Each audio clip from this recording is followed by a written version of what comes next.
தென்சென்னையின் நாடாளுமன்ற உறுப்பினர் மரியாதைக்குரிய தமிழச்சி தங்கபாண்டியன் அவர்கள் நாடாளுமன்ற உறுப்பினராக தேர்வு செய்யப்பட்ட நாள் முதல் தொடர்ந்து தென்சென்னையில் இருக்கிற 6 சட்டமன்ற தொகுதிகளிலும் வேளச்சேரி, சோழிங்கநல்லூர், விருகம்பாக்கம், சைதாப்பேட்டை, மயிலாப்பூர், தியாகராய நகர் ஆகிய சட்டமன்ற தொகுதிகளில் வாய்ப்பு கிடைக்கிற போதெல்லாம், நேரம் கிடைக்கிற போதெல்லாம் அந்தந்த தொகுதிகளில் இருக்கிற மக்கள் பிரதிநிதிகளை, குறிப்பாக சட்டமன்ற உறுப்பினர்கள், மண்டல குழுவின் தலைவர்கள், மாநகராட்சி மன்ற உறுப்பினர் ஆகியோர்களுடன் பகுதிகள் தோறும் நேரடியாக கள ஆய்வை மேற்கொண்டு அந்தந்த பகுதி மக்களின் தேவைகளை கண்டறிந்து அடிப்படை வசதிகளை மேம்படுத்துவதற்கு தன்னுடைய தொகுதி மேம்பாட்டு நிதியை தொடர்ச்சியாக தந்து கொண்டிருக்கிறார்.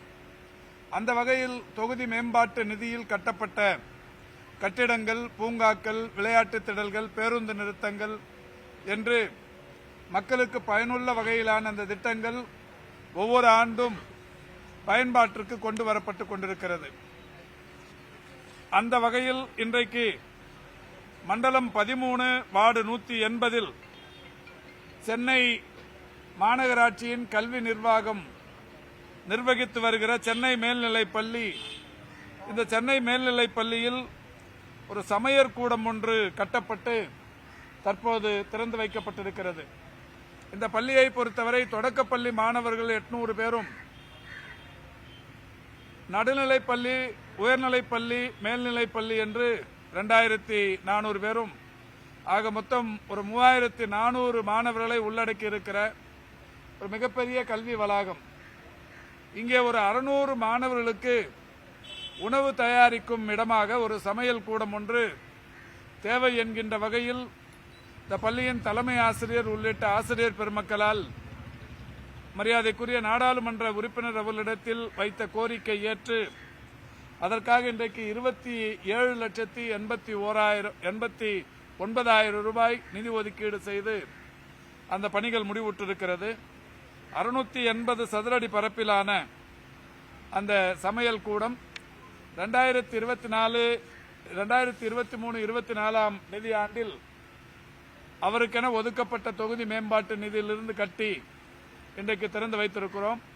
இதில் நாடாளுமன்ற உறுப்பினர் அவர்களும், நாடாளுமன்ற மாநிலங்களவையின் உறுப்பினர் மரியாதைக்குரிய கனிமொழி அவர்களும், இந்த தொகுதியின் சட்டப்பேரவை உறுப்பினர் பெருமதிப்பிற்குரிய ஹசன் மௌலானா அவர்களும், மண்டல குழுவின் தலைவர் மரியாதைக்குரிய திரு துரைராஜ் அவர்களும், சோழிங்கநல்லூர் தொகுதியின் சட்டப்பேரவை உறுப்பினர் திரு அரவிந்த் ரமேஷ் அவர்களும், இந்த வட்டத்தின் மாநகராட்சி மன்ற உறுப்பினர் மரியாதைக்குரிய சகோதரி விசாலாட்சி கபிலன் அவர்களும் பங்கேற்று இது தற்போது இந்த பள்ளியின் பயன்பாட்டிற்காக திறந்து வைக்கப்பட்டிருக்கிறது. தொடர்ந்து விருகம்பாக்கம் சட்டமன்ற தொகுதிக்குட்பட்ட ஜெயகோபால் கரோடியா பெண்கள் மேல்நிலைப் பள்ளியில் அந்த பள்ளி நிர்வாகம் அங்கே இருக்கிற சட்டமன்ற உறுப்பினர் மற்றும் மாநகராட்சி மன்ற உறுப்பினர்களின் கோரிக்கை ஏற்று கலையரங்கம் ஒன்று கட்டப்பட வேண்டும் என்கின்ற கோரிக்கையை இன்றைக்கு நிறைவேற்றி தந்திருக்கிறார். அந்த வகையில் ஒரு 50 லட்சம் மதிப்பீட்டிலான கலையரங்கம் ஒன்று இப்பொழுது திறந்து வைக்கப்படவிருக்கிறது. அதோடு சேர்த்து அதே விருகம்பாக்கம் தொகுதியில் 129வது வட்டத்தில் திவாகர் தெரு, சண்முகம் தெரு, NSK தெரு, காவேரி ரங்கன் தெரு ஆகிய 4 தெருக்களில் சாலை அமைக்கும் பணிக்கு நிதி வேண்டும் என்கின்ற அந்த பொதுமக்களின் கோரிக்கை ஏற்று இன்றைக்கு 41,29,000 மதிப்பீட்டில் அங்கே சாலை அமைக்கப்பட்டிருக்கிறது. சாலை அமைக்கும் பணி தொடங்கப்படவிருக்கிறது. இன்றைக்கு 27,89,000 மதிப்பீட்டில் கட்டப்பட்ட திருவான்மியூர் சமையலறை கூடம் திறந்து வைக்கப்பட்டும், விருகம்பாக்கம் சட்டமன்ற தொகுதிக்குட்பட்ட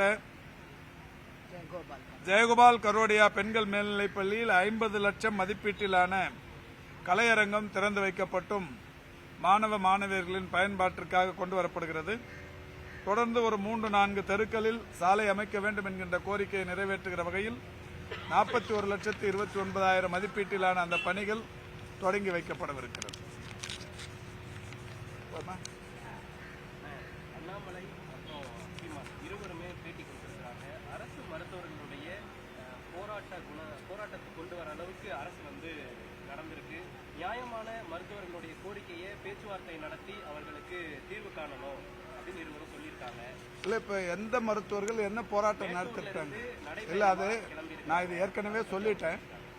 அந்த மேட்டூர்லேருந்து கிளம்புறதா சொல்லியிருக்கிற மருத்துவர் ஏற்கனவே சாகும் வரை போராட்டத்தெல்லாம் நடத்தினவர். அவரை ஏற்கனவே 20-30 முறை பேசியிருக்கிறோம். அதாவது இல்லாத காரியங்களை ஒருத்தருக்கு இந்த பணி இது கேட்டார், அதாவது கம்பேஷனேட் கிரவுண்டில் வேலை கேட்டார்.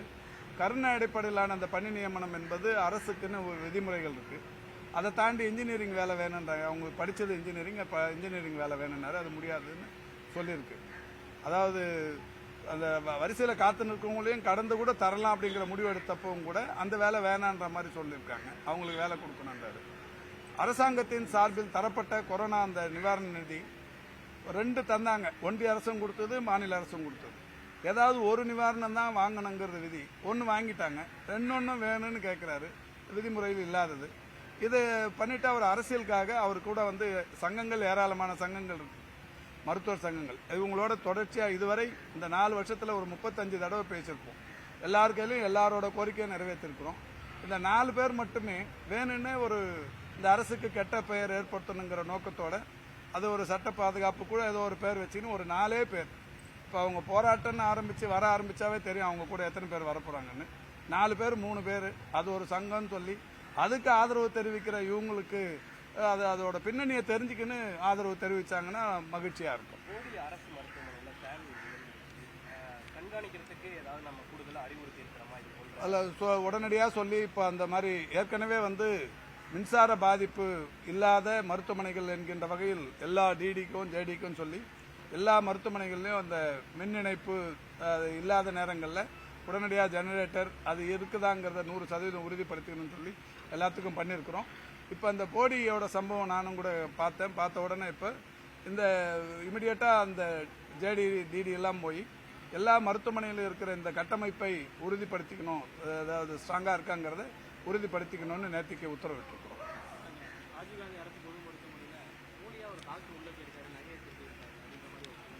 போலியான நகையை திருடி